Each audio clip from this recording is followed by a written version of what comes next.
What gives me the authority to talk about bad breakups? I've had a few, and God has walked me through how to handle these bad breakups.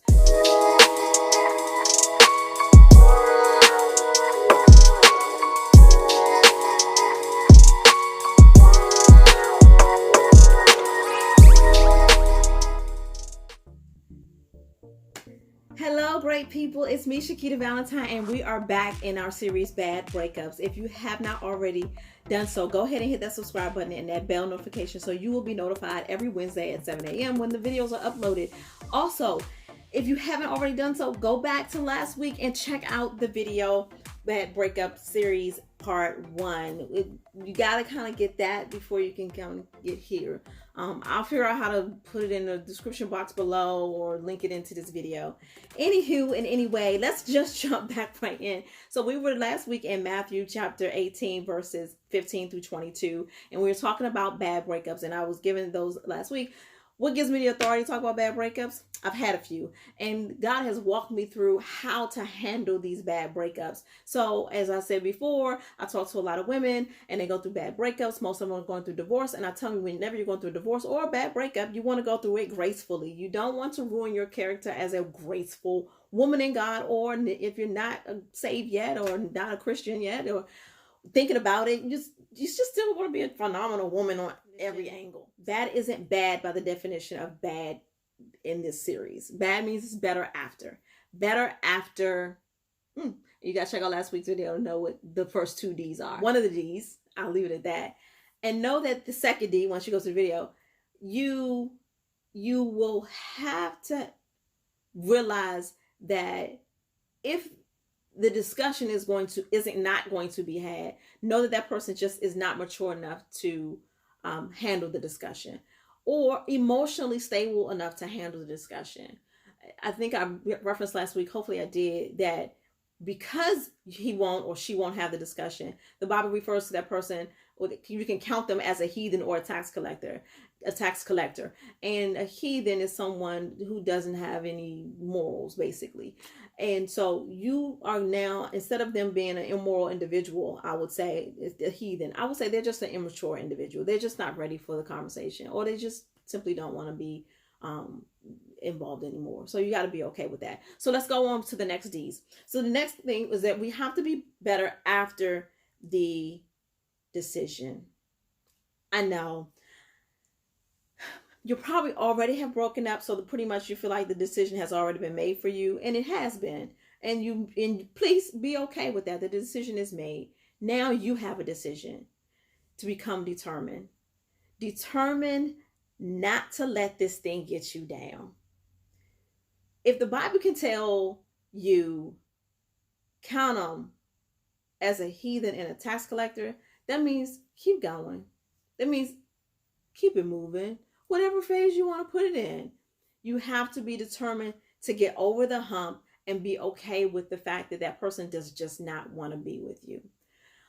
I know that's a challenge, but in your own right, know that they're just missing out on your phenomenalness.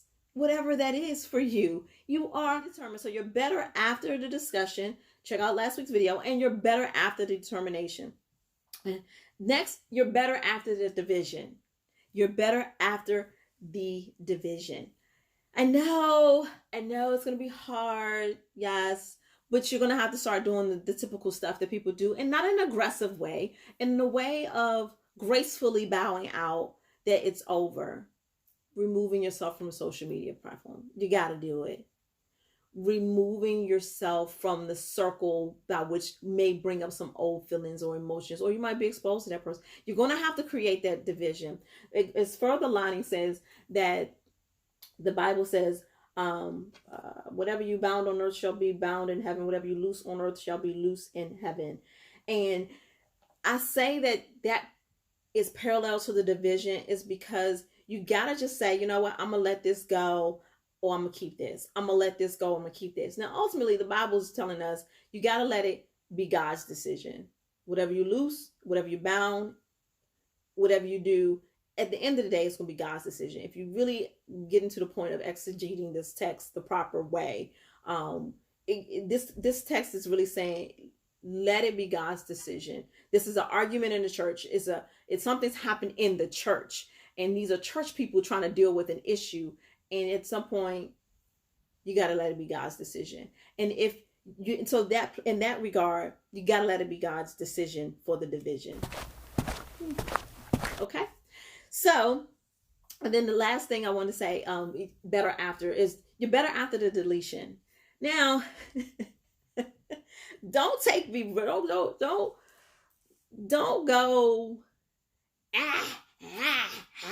cutting all kinds of, being aggressive about it. Again, gracefully deleting some pieces. I'm talking about the deletion of what happened. I'm talking about saying, I forgive you.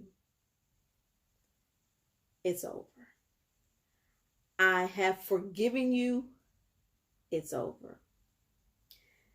The interesting thing is, going further lining down, Peter then ended up asking, well, how many times do you say I'm supposed to forgive my brother if he sins against me? And he says 7 times up to 70 times. You just keep forgiving.